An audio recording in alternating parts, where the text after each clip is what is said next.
And CNBC had reported just yesterday that the parade was going to cost about $80 million more than initially estimated. In the meantime, I want to get to our trading block. This morning, we are talking currencies and commodities. Joining us talk oil is Stephen Schork, editor of the Schork Report, and Joe Trevizzani is here, senior market strategist at FX Street. Can we just go, can we talk FX just for a quick second? Sure. Stephen, we could talk oil in just 1 minute, but I just want to get your take on what's happened with the Turkish lira this week, what it means, and frankly, then what do you think it means to what Larry Kudlow likes to call the strong dollar right now? Well, that's actually the background of what we're seeing, is that the dollar has been getting stronger for 9 months since the beginning of the year, and so it's now having its effect on smaller currencies, the so-called emerging markets currencies. But what you're seeing is you're seeing a split in the type of effect. If you look at, say, the Malaysian ringgit, the Indian rupee, or you look at those currencies, you can see that it's a general effect from the strengthening of the dollar. But if you look at something like the Turkish lira, even the Mexican is a slightly different story, or the Russian ruble, the effect is quite different and much more dramatic, because of the internal problems within those countries and within those economies. I can't believe this tweet I just saw, Sorkin. What's that? Because it's right across the plate for us. Donald J. Trump, yeah, president. The president? In speaking with some of the world's top business leaders, I asked what it is that would make business, jobs, even better in the U.S. Quotation marks. Stop quarterly reporting. Wow. And go to a 6-month system. That would allow greater flexibility. This is him now. Yeah. That would allow greater flexibility and save money. I have asked the SEC to study. Wow. That would mean, you know what that would mean? Business Roundtable is so far behind. Twice a year we'd only have to do that, you know, this guy, more and more stuff, Sorkin, he's going to end up, you're going to end up loving this guy. I'm telling you.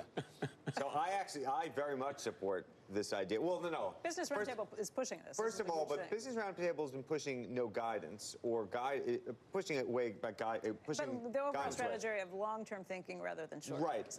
I don't know about the 6-month idea. I'm very curious who he must have talked to in the past. And the business leaders, yeah. About this particular topic. That's very interesting. That's a fascinating. Elon Musk. Fascinating tweet. I mean, I think about that Friday when we get J.P. Morgan, Citigroup, and Wells Fargo. If that was only twice, I mean, my life would be. Thinking about it in a different way. But what do you? My life would be so much better. Let me ask you a very different question. Do you think that 6 months on a report? Oh, you're going to get real serious about it. I'm talking about how it affects me, Joe. I understand that, but is 6 months the right?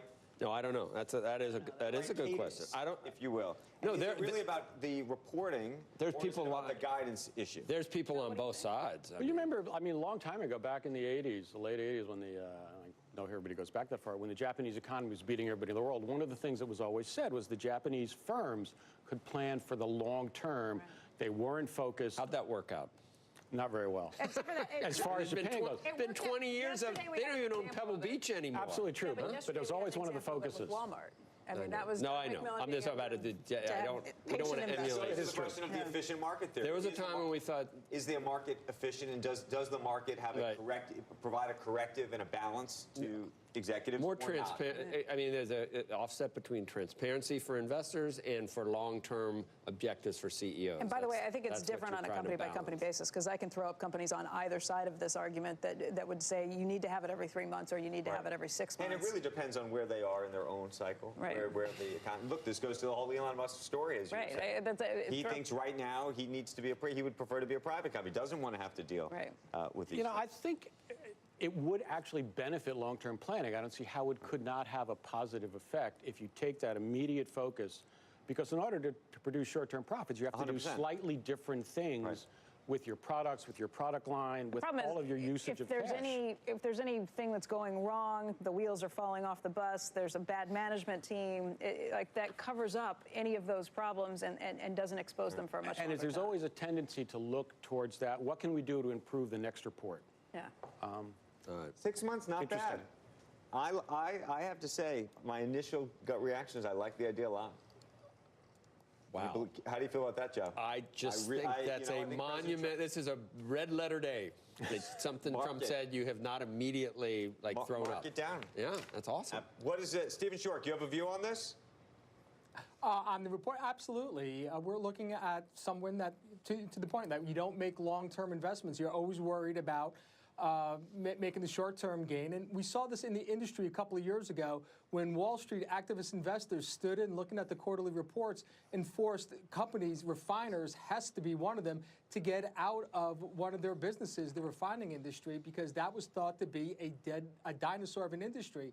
And shortly thereafter, that industry completely turned around, and you wanted to be a refiner. And I think a lot of that was prompted by the fact that you had investors looking at the short-term gains. They were looking at an anomaly in the market where Hess couldn't get its oil to its refineries on the East Coast, so they were forced to get out of that business. And therefore now, given the margins that refiners were making, that is certainly a business that should have been heavily invested in at the time when they were being forced to get out.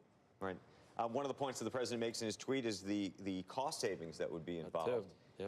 How many less people, if you were running a publicly traded company, how many less people would you need in the main office, if you will, to go, putting all these records together if you only had to do it twice a year as opposed to 4 times? Taking the other That's bad on the jobs front. It's bad on the jobs front, I agree. And by the way, highly paid jobs historically. In the old days when news cycles could be quiet, we used to look forward. We always had something to do every 3 months for an entire month as a business network. We'd be inundated for a month where we'd be so busy. The news cycle seems a little more active now. I'm not sure we need to, just have that annuity, So once again, and how well. Although it still goes back to this idea. I understand the argument for long-termism versus short-termism, but again, you need to know when the situation changes and how big macro events are also impacting bottom lines. I mean, if you didn't have any idea that some of these broader issues were actually showing up in the bottom lines for companies, whether it be good news or bad news. Can we get our buddy on, Mark Weinberger? He runs one of these accounting companies. He's like, no, this is horrible. What a terrible idea. I want to do it every month. I mean, for accounting firms, they'd have less business, wouldn't they? Maybe, Yeah, or maybe they'd need some additional help on trying to figure out what to do long-term planning. I don't think the president consulted Mark on this. I want to know who these business leaders are. I mean, a lot of business leaders have been making this point in this comment. Remember, by the way, the president just had that dinner. Yeah, I know. Ingenuity was there. Prince of the Frack was there. Yeah, it may have been a topic of conversation there. I wonder whether that's where some of this germinated. Yeah. Did we ask Schork whether oil's going to 100 or 50? We didn't really. We haven't got. Hey, Schork, you got 10 seconds to tell us where oil's headed. Well, if we're going to go to 50, the time is now because demand is about to peak. We're going into the fall. Refiners are going into the turnaround season, and we're going to be driving less miles in our cars. So we're at that seasonal DY over DX moment where demand is falling. So if you're going to see continued weakness in oil, the time is now. Okay. Guys, thank you, and thank you for playing into the breaking news. Appreciate it. You can't compete with the president for tweets. No. There's no way around it. And it's not a stork, even though his name is Schork. There we go. It's an ibis. It's an ibis. Which, I don't know. I just say it's a stork, would you? Anyway, thanks, Steve. Thanks, Joe. No problem.